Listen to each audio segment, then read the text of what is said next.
It's me, Oscar, and I'm here to bring you the archives. Have I run out of video ideas? Yes.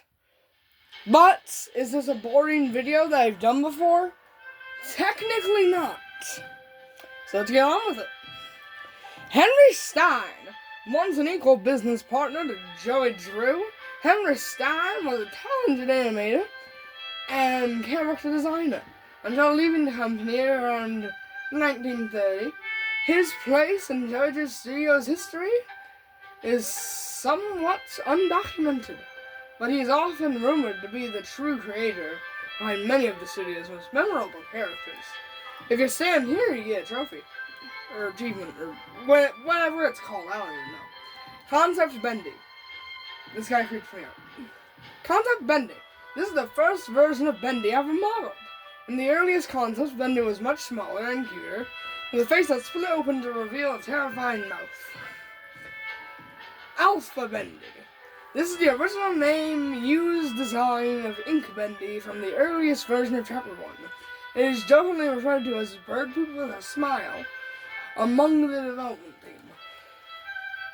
I agree. Beta Bendy. This was Ink Bendy's form until the release of Chapter 4. At that time, the game received a major visual upgrade, and the little devil we all know and love got a new model as well. I think I added a lot to that one thing, but you get the gist of it. He's weird. Very weird looking. Why is he jiggling? Has he always been doing that? This one terrifies me. I'm sorry that the footage is very grainy. I'm sorry. But in my Sonic CD with a Twist video, when I was playing Chapter 3, he terrified the living ink out of me. Like, he appeared. So I was hiding in the locker in Heavenly Toys after I broke the cutouts, and I was thinking he would appear. But he didn't, so I got out and kept moving. Like 10 feet away, he appeared and scared. Ugh, it's terrifying. Anyway, peanut butter. But yeah, anyway. Ink Bendy. Ink Bendy as we know him today, although similar to Beta Bendy, this upgraded version was remodeled and enhanced with a higher polygon count and given new ink effects. Yep, anyway, peanut butter. Beast Bendy! Ink Bendy's horrific final form in Chapter 5 pulled away the cartoon facade and revealed the demon within. Definitely. Anyway. Beta Searcher. Early in development, with just a few weeks to create Chapter 2, the Beta Searchers were designed in record time before being fully retooled later on. They were the first fighting enemies encountered in the game. That is correct. Alright, Final Searcher. The Final Searchers were far more robust appearance. They were smoother with better ink effects and a more human appearance, making them look creepier. It is really cool to see, like, how blocky these models really look. And I'm not saying that in a bad way, it's just interesting, you know? You don't really get to see how, like, old these models actually look that much.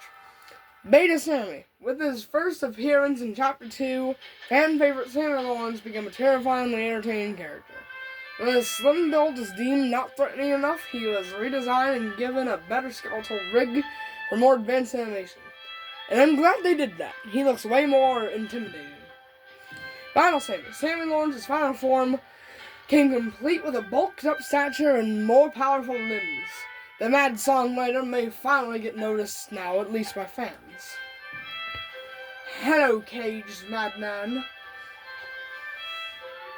Seriously, pain about it. Nothing to say about you. But I do have something to say about Papa. Beta Boris. Papa was the original name of this character that eventually became Boris the Wolf. As the early version was released of Chapter 1, he was quickly refined to the Boris we know today with the release of Chapter 2. Boris the Wolf. Boris the Wolf, a fun to the end, was designed using various references from cartoons of the 1920s. A blend of West Coast and East Coast animation styles. This silent and supportive Wolfman won over the hearts of many. Although, at the time, this was a headache for the development team due to his AI taking a mind of its own during development. Oh yes, on the Frankenstein's monster or Brute Boris. Who's Brute Boris? I don't know. Brute Boris. Alice Angel's monstrosity, Brute Boris, was one of the biggest surprises of Chapter 4. His design was roughly based on the Frankenstein's monster, but with a more unfinished appearance. Alice took parts from within him and subdued things that his body is rapidly rejecting. Does not sound comfortable. Originally, machine. Before a major visual upgrade, this was the version of the ink machine that was used in the game. Much of the iconic fan of the time translated into the final version. Yep. Anyway, sad we don't get to see the final version. This is close enough. Hello, Piedmont. How you doing? It's Striker! Striker! I love this little man. I love Striker. The Butcher Gang! Piper, Striker, and Fisher make up the dreaded Butcher Gang. Interestingly, the incorrupted versions of the characters were designed first and then were reverse engineered back to their more family-friendly cartoon forms. Out of all of them, but Striker is the cutest. You cannot deny that. And if you have arachnophobia, he doesn't even look like a flippin' spider. Now I'm going to show you some funny stuff you can do here that I doubt was intentional. You can climb... Hold on, give me a second. You can climb Beast Bendy and ride him. Same goes for this Bendy. This Bendy even. Even this Bendy. And this Bendy. Very weird. You can also ride atop the ink machine. Let me show you how. Oh, hold on. There we go. Bendy and the ink machine. I wonder if we can get on top of the Butcher Gang. You probably can, I just wonder. Yep, you can. You can even get on top of Piedmont if you want to. I don't know why. Now, this slimy little sully, you cannot climb on. It's too slippery. Actually, maybe. I'll have to.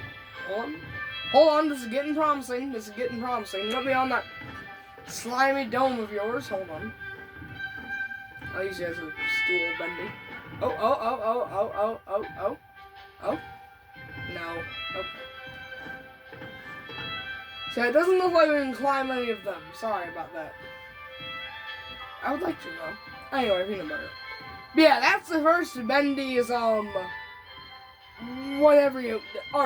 That's the first Bendy's archives. Now on to something else. Hold on, let me do a transition. Hold on. Darn it, I need somewhere completely black. Hold on. You know what? Alright, we're back. We're in Dark Revival now. Sorry, everything looks blue. Sorry, that's just how it looks. Deal with it. Alright. Bendy, the iconic imp, was redesigned for Dark Revival to stand out a bit from... Hold on. Anybody can read this better? There. Bendy, the iconic imp, was redesigned for Dark Revival to stand out a bit from the traditional cartoon appearance by giving him a suit of clothes that he passed some minor challenges, specifically creating a force that separated the classic Bendy eerie smile, but still managed to be the heartwarming in the right conditions. He is a fan favorite, so his design had to be just right during production. Hold on. We originally envisioned Bendy to talk with a series of cute squeaks to contrast the dark, low voice of the Ink Demon. But this turned out to be very distracting, and the idea was scrapped pretty early on. I'm glad it was. Yeah, it's a bit hard to write, considering how glowy everything is. Hello, mate. How you doing, Ink Demon? Anyway, the Ink Demon. As the world of Dark Rival became more complex and established, they realized the Ink Demon's design needed a complete rethink to match our new tone. Previous versions of his appearance looked absolutely silly when placed in the world alongside the other characters. No amount of creepy music or screen effects could conceal how out of place he looked. The Ink Demon needed to look different than everything else in the world and show a natural progression of the Ink Demon's evolution as Wilson held the cycle in place. And I do see that. I really do. Now, do I like the older design a bit more? Yes. But I also like this one. Alright, Beast Bendy. Returning for the climax of Dark Revival, Beast Bendy also was revised with the mindset of making him more powerful and beast-like. Traditionally, in his horror games, they tend to build up to a point where the main villain becomes a final monster as a final boss. It's particularly a trope or idea. What if you got to play as that monster instead? And I'm glad they chose that. Oh, hello, Ink Machine. The Ink Machine, designed by Thomas Connor of Gent Corporation, stolen by Joey Drew, retrieved by Nation Arts, once again, retrieved by Gent. The Ink Machine's next adventure is a mystery that might get answered in The Cage, maybe. Probably not, though. Audrey Cartoon. Audrey is a kind-hearted rogue with a courageous determination, some flaws, and a deep, dark past. To make our story work, we needed... Hold on, give me a second. A newcomer to the cartoon studio world, and Audrey was the perfect fresh eyes that helped the experience. The adventure from day one of production. We knew that if people didn't connect with Audrey by the end of the game itself wouldn't be successful. Fortunately, she turned out to be quite memorable indeed and stands out from the members of the cast. Sorry if it's hard for me to read these things. I'm sorry. It just is. It's tired looking at glowing text. Anyway. Wilson Cartoon. Wilson was a difficult character to balance. At first, the players are purposely led to believe he is a one-note character, obviously evil with an over-the-top villain personality. But as the story progresses, we see other sides of the character, and the player becomes muddled with who this man really is. In one draft, Wilson was written as a servant of Nathan Arch Jr., a separate character at the time, but the story mode made for a sense when the characters became one, eliminating a lot of needless narrative complexity. Anyway, Peanut Butter. Again, I'm sorry if it's hard for me to read. The Butcher Gang. Oh, I'm gonna look at my favorite one. They have the same stuff. The Butcher Gang. Barley, Charlie, and Eggy, the three original members of the Butcher Gang, were formed from the Ink Machine, deconstructed by Alice Angel for body parts, and band together to stay alive with sneak attacks on their prey.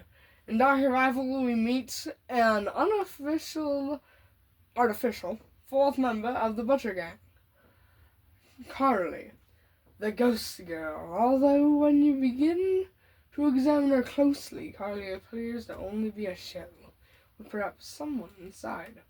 I'll look at that. If only this tube wasn't in the way. Yeah, the only thing I don't like about this is, like, the weird line in the middle. Especially with Fisher and Stryker. You know, it's just annoying. Anyway, Peanut Butter. Oh yeah, these creepy looking fellas. I hate them. The Keepers. Wilson's deadly guards and scientists. They aren't perfect, but the Keepers will get the job done, no matter the cost. Hold on. They are responsible for pressing the Ink Demon inside a smaller form, keeping his power sealed away, until Audrey came along and unknowingly changed the situation. The Keepers were visually designed to reflect the dangers and evils of the ink machine itself. Faceless beings made of gears and wires with no sense of morality, ordered around like cattle, a creation living without purpose. Oh, they have a purpose. To freak me the flip out. That's what their purpose is. Wilson gives everything a purpose. And they certainly have one. Henry Stein. The original cycle breaker, Henry Stein, is the ghost of a man who lost his purpose years ago. Once fueled with finding a way to escape the tortures of the Ink Demon and finding his way back home to his wife, Henry has now left the cold reality of being a recreation of the person he thought he was. Hold on. Saved as a special surprise for the fans of the Bendy and the Machine franchise, Henry was strictly omitted from all the public discussion of the character during the entire production, which spent several years, but Henry returned with a very satisfying face reveal. And yes, it was. I like his face, but to be honest, here, he looks a bit too much like what I picture Henry Emily looking like in the FNAF series. Two Henrys that look way too alike. Oh, maybe not that alike, but still. The resemblance is somewhat there. Anyway, peanut butter. Allison. Returning for another victory of the Ink Demon, Allison is always the voice of reason, a beacon of hope. Allison's design was carefully upgraded from the previous Bendy and Ink Machine to maintain her personality, but with a more fidelity. The purpose of meeting Allison so early in the campaign was to introduce the player to a familiar face. Other than the main introduction at the start, Allison was able to serve the motivating force for Audrey until the plot thickened later. Anyway, Tom is Allison's silent protector, and the only Boris clone involved in the main story. Whereas Borislav, rumor has it, during the events of the game, Boris is on his own dark survival story of his own. I am one of the clinically insane people who like Boris and the Dark Survival. It's Infinite Chapter 3! Infinite Chapter 3!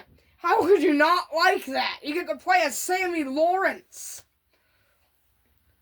They remixed the Projectionist theme. Like, come on, how do people not like that game? How? Joey Drew Memory. The man, the legend, the memory. Creating this version of Joey Drew was both an exciting and daunting process. It was clear from the start that this Joey Drew would be different from the one in the original Bendy and Machine. This was a man with the guilt of a past life, but without the experience to fully understand it. The real Joey Drew made many mistakes, but ultimately learned then and there. This doesn't absolve him of his sins, but at the end of his life, he was able to help correct some of them and help fight the darkness he created. That is propaganda. He died after... Actually, wait, no. Never mind. I don't think he did much good, though. But I am reading through his own memoir, and it makes me see Joey differently. Do I think he's probably lying for most of his good acts? Yeah, probably. Anyway, peanut butter. I'm not that far into it. And I just got past the part where he was at the fashion place. The art gallery. That's what I meant. Anyway, Betty. A faithful maid among the other things. To Wilson, Betty was an important character to the story of Dark Revival. Not really. As a failed experiment and someone relatively new to the cartoon studio, she was able to give a somewhat different point of view on the state of the world. We have purposely left it unclear if Betty was Wilson's plot to harvest Audrey, or if she was a bystander. Behind her mask, there are still answers to be found. Is it just me who thinks she's a robot? Or some sort of animatronic? Is that just me? Her face gives me serious, there's just wires and an FNAF endoskeleton face behind there. Is that seriously just me? I swear if it is, I'm going crazy.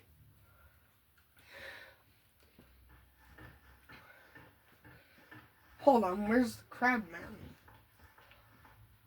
Audrey, the unwilling daughter of Animane's pioneer, has blocked out her memory of the past after losing her father.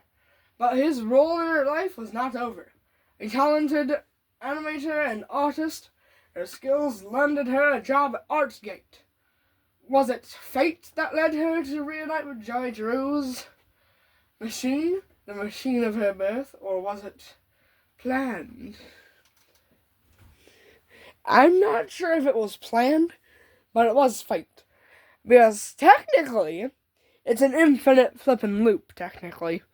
Because it never started, and it will never end.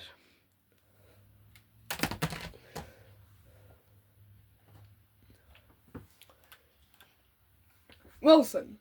Haunted by the impossible shadow of Nathan Arch, Wilson set out to achieve something that would make his father proud. By luck, he stumbled upon the ink machine and was able to become the cartoon world's new master, holding the cycle in place. He continued his experimenting that could not be fully realized until the ink machine demon was purged. However, unnaturally entertaining to... Oh, I'm gonna give up reading that. Anyway, peanut butter. Yeah, I'm sorry everything is blue. Don't know what to do about that. If I did, then I would have fixed it. Oh, there it is. Just never looked over here, I guess. Hello, Porter. As the cycle was held in place, and with the influence of the ink demon held at bay, the cartoon world was able to grow and advance, creating such characters as Porter, a lost one who came to claim a new identity. As an explorer, Porter was written with the knowledge that Dark Revival would feature a more serious tone than the first game of Bending Machine, and his light-toned innocence would help the player feel some warmth in this inky creation of demons. Anyway, Heidi is believed that Heidi has spent some time in the pit, a prison set up by Wilson and the Keepers. It is unclear why, but most likely she was able to access places she shouldn't have. The experience in the pits changed her, as it does many, reverting her into a childlike state, longing for happiness once again. Oh. Hello, Sammy.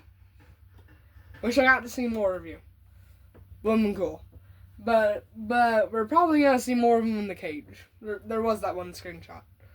Sammy Lawrence, the famous music composer of the studio. Sammy Lawrence originally had a slightly longer role in the story of Dark Revival, but then the story already filled with so many characters, making them all play a meaningful part became a challenge.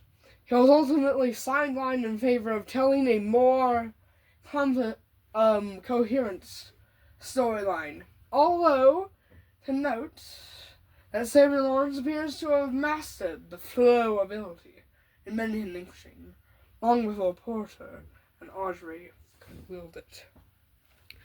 Honestly, I'm not sure if someone has already came up with this. I'm not sure. Not trying to steal it if I have. But honestly, I feel like they could have, swapped out Porter for Sammy, and it would have still made sense, you know? Imagine, he kidnaps you and, blah, blah, blah stuff. You have a short little fight, maybe. Pretty easy, it ease you into the fights. And after that, the Ink Demon would come and kill him. And you would somehow obtain, the ability to flow from his corpse, maybe. That could have happened, maybe. I don't know. Doubt it. Maybe someone already came up with this idea. Not sure. Not trying to steal your idea. Alice Angel, the self-appointed queen of the studio. Alice Angel is forever lost in a tide of insanity. She is an obsolete delete to write as a character. An angel with many layers. Time will only tell if this inky temptress will ever reappear. She probably will. I'm sad I didn't get to do a side quest where I have to get, a whole bunch of... Imagine that! You would have to go all over this place, grabbing stuff, while avoiding the Ink Demon, and he could actually hunt you instead of just being a filter on your flipping screen. That would have been awesome. But sadly, we didn't get it. Lord Amok, ruler of the sewer cult, Lord Amok illustrates how the world of the Ink had continued to develop different societies deep within the darkest places. Though he was weak in a fight, his name will simply never die. Literally. I am now Amok. I'm gonna guess 28 minutes of this video. Ship ahoy! The demented invention of Wilson, created to serve the dual purpose of dethroning the Ink Demon in Cartoon World, and also upstanding Joey Drew in his eyes of Wilson's father, Nathan Arch. Neither of this happened. Ship ahoy is a mysterious sailor with his own eerie grin, similar to that of Bendy, along with his sidekick, Crackle the Crab. It is unknown what kind of cartoon adventures they would have had together. I know one thing for sure. He merged with the crab. Anyway, peanut butter. Alright, King Widow. The Ink Widows have begun to infest where the light grows darkest. Their king, the biggest and most feared, will only emerge from its nest when its young are threatened, and make with anyone for arachnophobia absolutely terrified.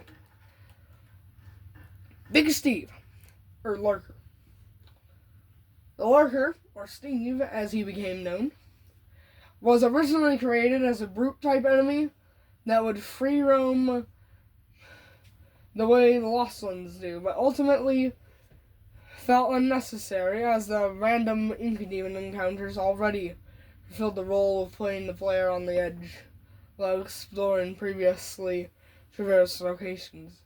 In the end, the Lurker found much better calling as an unlikely ally, effectively expanding him into more than just a typical enemy. Alright, that will end this here video. I did hope you enjoyed. And, peanut butter.